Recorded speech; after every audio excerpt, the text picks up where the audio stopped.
Salutations to all my GTM and AI enthusiasts. This is the GTM AI podcast, episode number 25, where Elaine Zelby, the CEO and co-founder of TOFU, joins me to talk about how AI is changing the marketing landscape.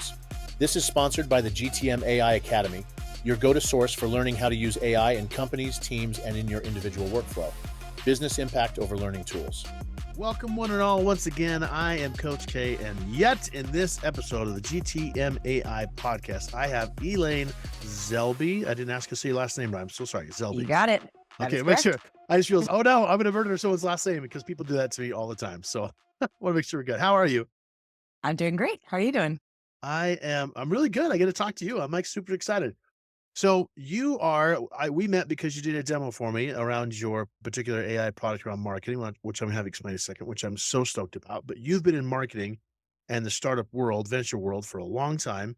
What I'd love to know is give me an overview of who you are, both what is on LinkedIn, but more importantly, what's not on LinkedIn and how you got to be where you're doing now. I always joke to people, there are those who have a North Star and there are those who don't. And I am definitely in the latter category. Yeah. My life and career in general is very nonlinear. I ping pong around. And for me, mostly I follow a lot of my interests and I get bored very quickly. So I started my life and career as a mechanical engineer and thought I was going to build med devices. Oh, wow. Cool. Come from a family of doctors. I've always loved healthcare. And I think at some point I would like to build a healthcare company just because it's such a massive problem in the United States. Right. But very quickly realized how painfully slow anything in hardware is, especially if it's regulated by the FDA. So Yes. did a quick hard pivot into enterprise software. Didn't really know what I wanted to do. Come from a family of doctors that are very risk averse. So joined an enterprise company as employee number 2, which in all reality is extremely risky, but didn't feel like that at the time. Right. And founder really took me under his wing, a CEO, and taught me how to build a company. And I That's cool. found my way into go-to-market. I loved being at that intersection of the customers and the product and really connecting the two. Found a nice home for myself there. Ended up getting known for growth hacking when that was a hot term. Got connected to a bunch of seed and Series A companies to consult on the side. So that happened organically. And through that, really built up a career on the kind of growth and product marketing side, early stage and growth stage companies. Found my way into venture capital, which actually came through consulting as well. I was working with a bunch of portfolio companies at Signal Fire, eventually turned into an investing role there, and always knew I was going to start my own thing. So that takes me to today. And you're now with TOFU is your game now. Okay, good. Correct. So for those, by the time this airs, I will have a demo in the Academy. So if anyone's listening, go to the Academy. There's a free tools library in there. It has a bunch of AI tools. Yours will be in there. I'd love to have you walk through what more about, because this podcast is about AI, is about business impact and over just having another tool. So what's the problem and the impact that your particular tool is solving for? I'll take a step back and tell you from Sure. an investor lens what I was seeing and why I thought the time was right. I love it. Yeah. to go Tell me. build this. Yeah. So that's the one thing I have a very competitive advantage and asymmetric information, having looked at tons and tons of AI companies. Signal Fire is known for investing at the intersection of AI and software. And I, as a practitioner of marketing and growth, really got to know some of the pain points. So there were 2 things that I saw. First pain point is marketing is probably the most offensive when it comes to SaaS proliferation. Marketers love tools. So once we started getting away from these large monoliths into point solutions, marketing teams adopted dozens of tools and had tons of people that only had small purview for a single tool, which means you now have not only a tremendous amount of spend, but you have data silos, you have disconnected tools, you have to have marketing ops or rev ops to connect and stitch these things all together. So that was a huge pain point of the stuff is not combined and there's really no way to go and launch comprehensive campaigns out of one place. The second thing was this stuff is extremely labor intensive. Marketing by nature is very bespoke. It's very time consuming. It's a lot of content, a lot of creative and imagery. It's also done heavily by agencies, which are expensive, which are also not necessarily the best when it comes to quality of content. So when I started looking in 2021 and 2022, after GPT-3 came out, it became clear that AI was going to be really good at content creation. However, most companies were just creating a thin wrapper around OpenAI and saying, I will write you blog posts. Right. AI generated blog posts, it's quality in is quality out. So if you give it a crappy prompt, it's going to go and generate a crappy blog post. And even then, AI is going to start to produce very similar sounding stuff. So for us, the idea was, what is the big play here? And the big play, hence the name TOFU, it's to really put the entire top of funnel on autopilot for B2B companies. That is everything from identifying who should you be targeting based off of data and performance, doing account research at scale. So not only on the personas, but deeply understanding what are the pain points within this account? How should we be positioning our product? What are the value propositions we should weave in? And then using all that information to create omni-channel campaigns to move people through the funnel. Everything from cold outbound, pushing them through the education phase, getting them interested in the product, all the way till the handoff to sales. So that's what TOFU is trying to do, is really automate all of that via hyper-personalized omni-channel content. I can, first off, awesome job doing that, because obviously you know what you're doing, and I would have no idea how to do that if I was trying to even be in your shoes, but amazing. I love the position you have.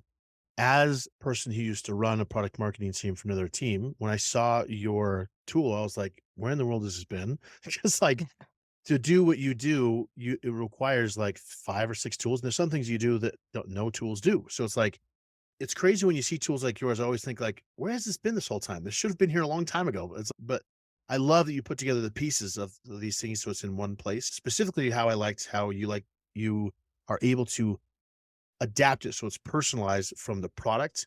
So you can take any product and personalize it towards your audience, which is just freaking cool. So, anyways, And I love that kind of concept. that's how you improve performance too. It's really Yes. by making sure you're speaking to the individual person and their unique pain points, what's really going to be a value driver for them. And I think the Yes. best salespeople in the world, that's what they do. And that's really how they convert. And marketing teams have the challenge of trying to do that at scale. So this is now giving them that same superpower. And Right. to your point, rebundling this stack is something that is long overdue. So we're really excited to Mm. have marketing teams leverage fewer tools, but do a much better job at creating campaigns. What's some of the main challenges you see when people are coming to you and talking about? Is it just because what I'm seeing in the world of my side, seeing all these tools and talking to different companies, I don't have a tool to sell them, so I come in more as a third party. Is that there's still this trust level with AI that there's not, like what you said, is just a wraparound open AI and the content's the same. Like what? How do you help them understand how to have trust in the outputs of the AI? We take this very seriously because quality of the outputs is what's going to get usage and retention. So for us, there were a few things that we made conscious efforts around the product from early days. The first is we still fundamentally believe we need humans to do the creative and the strategic. And by creative, that means the core messaging and positioning, the core brand, the core anchor pieces of content. Think of these as doing webinars like this or podcasts like this, Mhm. doing meaty pieces of content like your white papers, your ebooks, all of that. We Yes. start with a place of that. So we are incorporating brand and style guides. We are incorporating all of the core PMM work like messaging and positioning, sales enablement, all of that strategic and creative work. Mhm. Through that, we can then shape and mold the output of the AI to really match the tone, the style, and the template of our companies. So, for example, if we are going to create a net new blog post, we're going to start with their blog template. We are also going to be ingesting their brand and style guide. We also might be using an anchor piece of content like a webinar to have the source for that blog post. So we're not just saying, write me a blog post on X. We're really trying to take all those pieces so that it A, won't sound AI generated, and Right. B, is going to be high quality content that's actually going to produce the results they want. Yeah. That's been how we've approached the problem. Now, I think that there's still things that people worry about with AI around, is it going to hallucinate? Is it going to use similar language over and over again? We've had to do a lot of work on the prompting side to really make sure that it doesn't do those things. When you talk about some of the AI models, I'm going to ask you a more techie question, but is the model used now? Are you just tapping into OpenAI or to Claude or whatever, and then having a prompt as a layer in between? Or do you have your own models that you're using as well? Tell me more about the technical back end. We have spent a tremendous amount of effort creating a quality evaluation framework that we run combination of automated testing. And then we have humans in the Philippines that we use to grade content. So we take all forms of marketing content, short form content, long form content, social content, blog content, email content. And we grade it on a bunch of factors. It's very binary. Did it do X or Y? And then Yeah. once we get these grades, it ranks them and it gives a score 0 to 100. Based off of that, for each Mhm. form of content, that is how we choose which model to route it to. So we're scoring it across all of the available models. Now, all of a Gotcha. sudden, new models are introduced on at this point, almost monthly basis. Mhm. So we actually just swapped out right now a lot of our queries to Anthropic's new Sonnet model, which is doing a fantastic job for It's marketing use amazing. It's cases. amazing. Yeah. But sometimes OpenAI GPT-4o might be better. So we are in real time figuring out how to route those queries based off of what's going to perform the best for each type of marketing content. Yeah. The new Claude is just fascinating to me. Like some of the capabilities, things coming out is crazy. And it's 4.0. They're both doing a really good job of getting more and more human, which is nice. But to your point, though, it does require a fine-tuned, guided prompt of some kind to really get it fine-tuned because you can still, even when someone posts a LinkedIn post, I'm like, yeah, you wrote this with 4.0. I can see it as a power user. I'm sure you can too. Absolutely. So the nuances of what you're trying to deliver, I think is pretty important. So question for you then, when it comes to anybody looking at some sort of AI tool, what would be your advice as an AI leader of a company? What would you say to them? Say, here's how you know that something's quality of adopting, whether it's for marketing, rev ops, sales, whatever. What do you tell people to say, this is what you should look for? I would actually flip it on its head and say, don't start with that question. Start with the question of where are pain points today? And the pain points can be in a few different areas. One is what is taking a tremendous amount of human time that we think can be automated or outsourced for that, example. And it could be, hey, we're outsourcing it to an agency now. This agency is costing us $50,000. What can we go and remove? Where are we not able to get the same outputs or the quality of results? For example, if in the case of personalization, if today we have a team, real life examples, we have multiple companies who are doing one-to-one ABM for anywhere between 2 and 5 accounts a quarter. That is very few. Now, if you were able to replicate that and say, now let's do 50, now let's do 500, would that improve your results? Yes, it would. So Mhm. any places like that where you've identified the pain, that's a really good place to look for AI tools. So I guess always start with what is the pain and then figure out how do we get there. Same thing with like research for sales, for stitching together a bunch of tools on the RevOps side.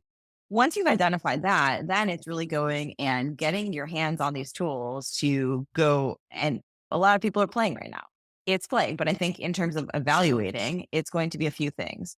Quality of outputs. And quality of outputs means does it actually match my style, my brand, my tone of voice, the way I want to create the content? Ease of use. Is it actually usable by the people on my team?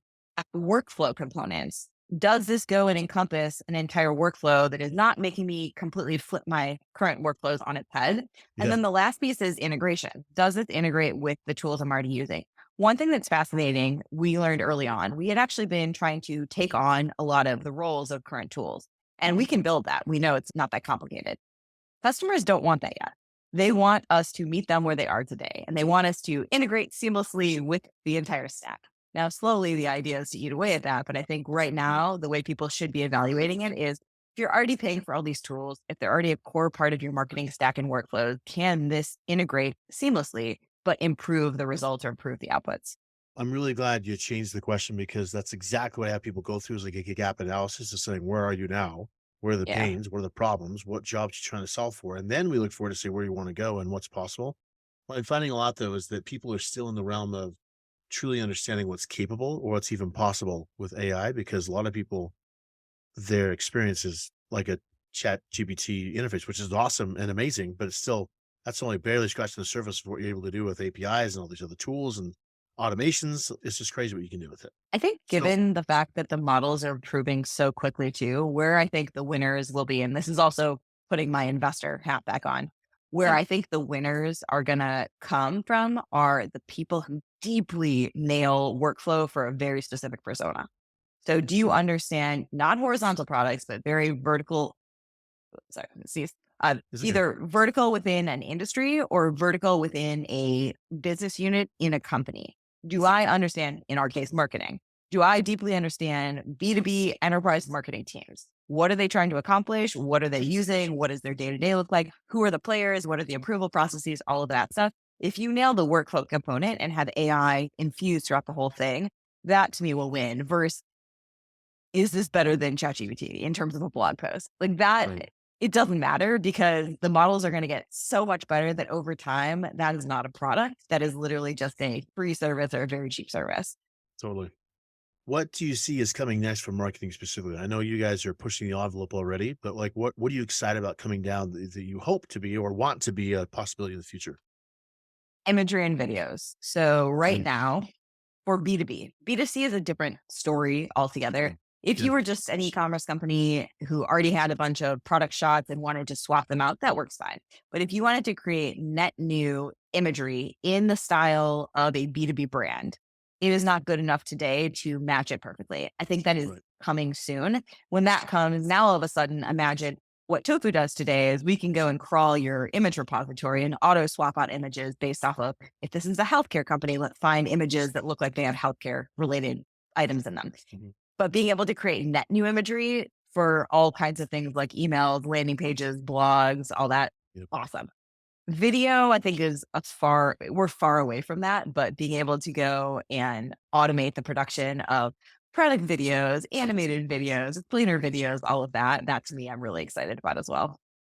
Yeah, seeing stuff like with Sora, I know it hasn't been released to the public yet, but seeing Sora from OpenAI and some of the other possibilities, like it's once that gets released, it's gonna be a crazy new world of what the possibilities will be. And then to your point, because Sora right now, at least the things I've seen are more kind of the movie TV-esque type stuff. But to your point, it's like, can there in enablement, what we do is we do a lot of explainer videos. We do a lot of training videos. Right now, you have to piecemeal tools together to get that together. But it'll be cool in a world we can have just an AI create an explainer video with a person and avatar, the shots, the scenes, like that world's gonna be just mind It blowing. will happen. But And it I've met will. companies that are trying to build this.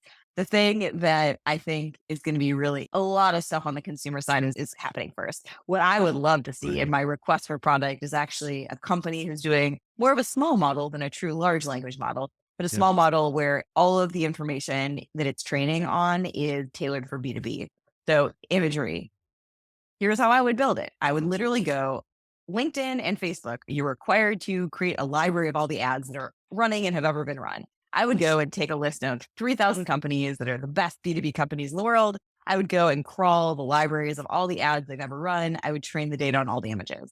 Now you can go and start to create a model where it can go and match those type of brands, but it's only tailored at what does B2B content look like. Same thing on the video Right. side. I think that if we had companies at the infrastructure level who are doing it for the purpose of B2B, we'd be able to accelerate that process. Right now, the problem is there's so much more consumer content in the world. And Mhm. also, that's what is more flashy, that's what's more sexy. So people are doing Right. that first. I had an interview with a couple people before from Close Strong that we were talking about an article from, can't remember who it was from, I think it's from Gartner about intelligent application of AI, which talks about this conversation of a subset of data so that the outputs are much more narrow because instead of looking at billions of parameters, you're looking at a very narrow, specific type of data that makes the quality output better because you're not looking at all the other data points, just looking at, like you said, just 3,000 or 300,000, whatever the case might be, images of just B2B content. I think that's where a lot of people don't quite understand some of the power that you can accomplish with AI when it's focused like that, because you can do some really crazy cool things in very specific use cases that becomes pretty powerful, like what you're doing, you know? So Yeah, even that for world, us ingesting information on one of our customers just gave us a 55-page PDF that is their brand guide. They have right, another probably 25-page PDF that is their persona doc. They have right, campaign briefs. They have uh all of this information. So we use that as the truly data set. But right. now the outputs are going to be extremely focused on matching the style, the feel, the tone of this company. I have the same effect with prompting, actually. I do the same thing. Like, you gotta help teach people to, I should people teach the AI your stuff because that's where I think a lot of people get off with things. Let me ask you this: what do you think with your own team right now? I know you're just starting this up too. What tools are you using personally to do what you're doing with your business? The fun thing is we get to use our own tool for a lot of this stuff Yeah, because right now a lot of our focus is on the early go to market. And right. I'll give you some cool ways we're using our own tool. Please. We are using Apollo to just source the contacts.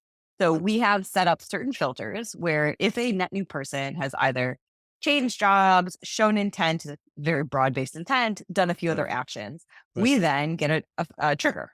And that trigger sends that person to a list in HubSpot where Tofu ingests it, does research on the contact of the account, and then creates a hyper personalized request demo page on Tofu, creates an email sequence that, again, I'm talking to marketers, so it's hyper personalized, but showing you Right. can do this too.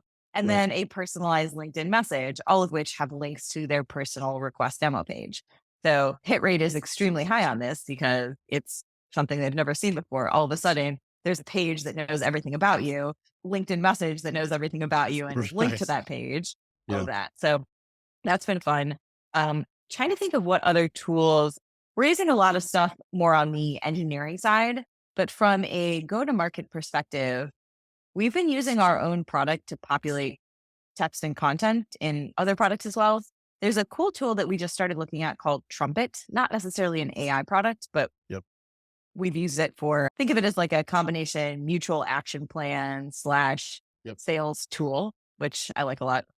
hmm Yeah, there's a couple of tools that are AI based. They're like Trumpet. They're pretty cool, but Trumpet's a good company. I know the team there. They're a good team. Anything you personally use, like it's in your own day-to-day task working stuff?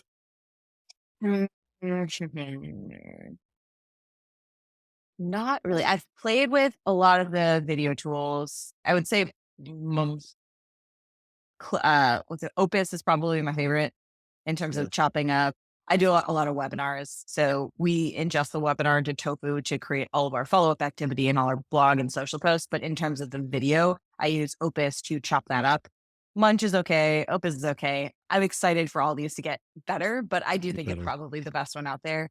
I've played around with some of the tools to generate ad creative. We're not really doing any ads yet, more just I'm interested. Again, I feel like on the B2B side, they're all a little bit lacking. And then I think it's just playing around with Anthropic, ChatGPT, the usual The ones. core What are some of your stuff. favorites? Oh, actually, I used Opus. I didn't like it as much. I liked video actually much better because you different frames and sizes I can use for different platforms. That was just me. And then I use a slew of stuff. I use Eleven Labs a lot. I use Descript all Oh, the that's time true. for editing. I use, of course, the Gemini, ChatGPT, Claude. Gosh, I don't even know. I use a bunch. So it depends on the use case what I'm working on, whether it is a video editing or whether it's content creation or something else. But I'm a nerd too, so I have a Google Chrome folder that just has a list of tools, and so depending on what I'm working on, I'll just hop in and grab it and go.